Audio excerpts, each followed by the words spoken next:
cyber.com, where you can kind of find out what are different kind of right now, what are the different kind of solid problems that are being solved in the cybersecurity field, using machine learning. Okay, so let's say if you just go into the competition, you can kind of get a lot of things over here. Like let's say I'll just search for cybersecurity. Cyber security, no result found. Let's say cyber. Okay, nothing. Okay, no problem. But thing is that there are a lot of things over here, and there are a lot of let's say malware. Let's search for malware. Okay.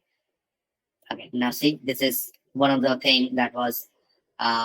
This was one of the example, one of the contests put up by Microsoft itself. The prize money was $25,000. Okay. And over here, what they were asking is like, can you write a script which can kind of detect if that file that is being analyzed is a malware or not using machine learning? Okay. So thing is that now you got an idea, like there are like a lot of things happening right now in the world, where a lot of things are being addressed, a lot of concerns are being addressed using machine learning. And what you can do is like, you can just understand, go to the description, understand what the Microsoft challenge is about. And then what you can understand, okay, they will also give you certain data. Okay, this is like data. Okay, the data set. And then this is like the codes, which a lot of guys have kind of put it over here to kind of showcase like how their work is kind of detecting. And then there is a leaderboard where you can see like, okay, this guy has won the prize of $25,000 by coming up with a nice script. Okay, so there are a lot of things happening. But luckily this thing came up. But let me stick to my discussion right now. Let me go to the one that I was trying to see.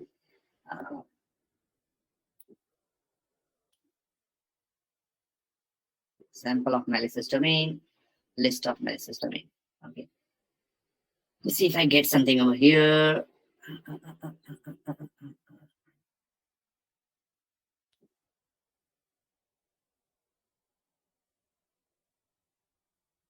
Okay, so now you see a lot of hits for malicious domain over here. Okay, so now my intention over here is that to kind of, let's say you have the DNS log and you want to kind of add one extra functionality. So now over here in the script that I shared, it was kind of just doing some basic check. It was just checking if it is having .country, .racing or .gk, and it was flagging that as malicious or not malicious. But this is a basic check. There will be kind of, it will also have a lot of like false positive alert, because there will be certain website which will be having this kind of key IDs, but it will be like what you said, top level domains, but it will be like not malicious in nature. Okay. To add more confidence, what we can do is that we can add more parameters check. So rather than just doing one parameter check of this one, what we can do is that we can add certain checks like reputation check. Okay. So what we do is that, let's say there's something called XYZ. We know that, okay, we don't know what that. So as a human, if we just go through this website, if we just encounter this DNS query, we will quickly know that, okay, this is something, this is like plainly this is looking malicious. Okay. And google.com, we will know that, okay, this is not malicious, for example. Okay. So one thing that what we can do is we can utilize rather than doing the scripting every time, what we can also do is like we can do virus total. We can just go to the virus total, go over here, and let's say we go to search and we just do, let's say, google.com. So it will quickly tell me like it's not malicious. Okay, 0 score. It's clean. Okay. Now the thing is that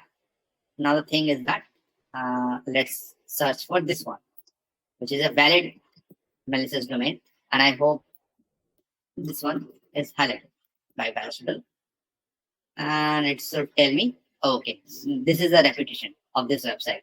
It tells me like it is belonging to a phishing website. It is also kind of spreading malware.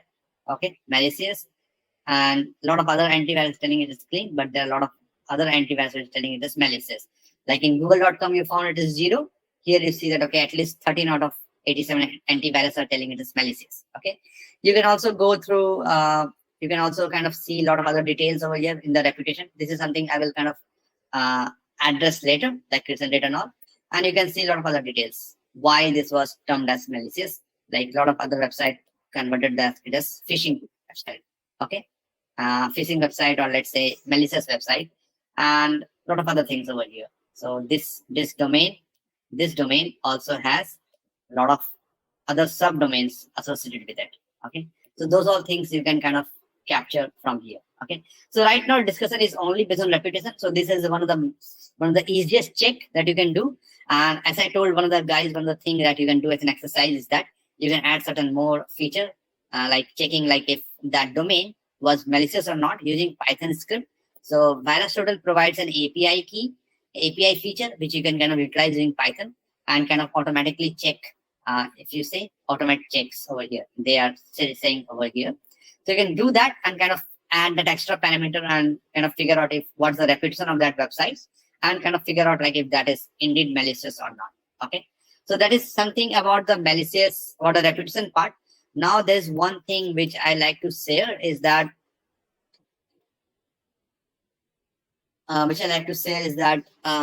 for a real incident, one of the things that I encountered over here is that here I am telling that okay, by reputation google.com is like not malicious. We can say that okay, if there is any, let's say if there's any kind of DNS query made towards google.com, we quickly say okay, it's not malicious in nature. Okay, but that's not always the case. So I'll be kind of sharing one real incident which I was working upon, where actually I encountered a system which actually made a DNS query to google.com, and it actually turned out to be malicious. Okay, so what was that real incident was that there was a malware in the system, and that malware was actually checking if that system on which it was running has internet or not, is connected to internet or not. And one of the easiest way by which malware was doing that was actually visiting google.com via command line. The malware was actually trying to visit google.com, and it was checking like if that google.com actually returned any kind of data. Okay, and if it does return any valid data, so the malware was knowing that okay, if it is connected to internet or not.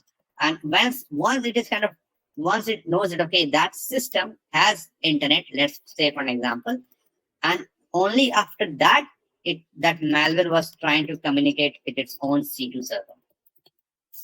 Okay, so that's the catch over here. So that's something like you should know, that just because like if a system is kind of making a DNS query to google.com doesn't mean that that system is 100% free of malware. It can be that the malware is kind of utilizing that feature, just like how we do. Like one of our behavior is that just to kind of check like if a system is kind of malicious, if a system is kind of connected to internet or not. The first thing that we do is that we just visit google.com rather than any other website. We just visit google.com, and that's the same thing what malware writer have used. They were trying to kind of hide their activity in plain sight, because they know that okay, when a cybersecurity guy will know get a hold of this log file, they will think that okay, human is just kind of trying to check like if their system is connected to internet or not, or maybe just they're trying to visit the website google.com. But the thing can change over here. It will depend upon the scenario. Here the malware is trying to kind of just check if they are connected to internet or not. And once they kind of know that okay, they are connected to internet, then they will kind of try to kind of visit that C2 server. Okay, so one of the thing that how you can also do that is, let me just do that for you.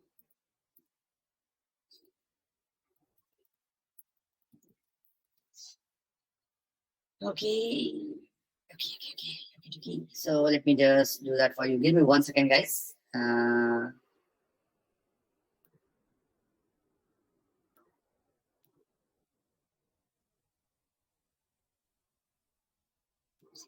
Okay. So what you can do is, let me just go to a figure over here. Okay, like this code. Sir, I have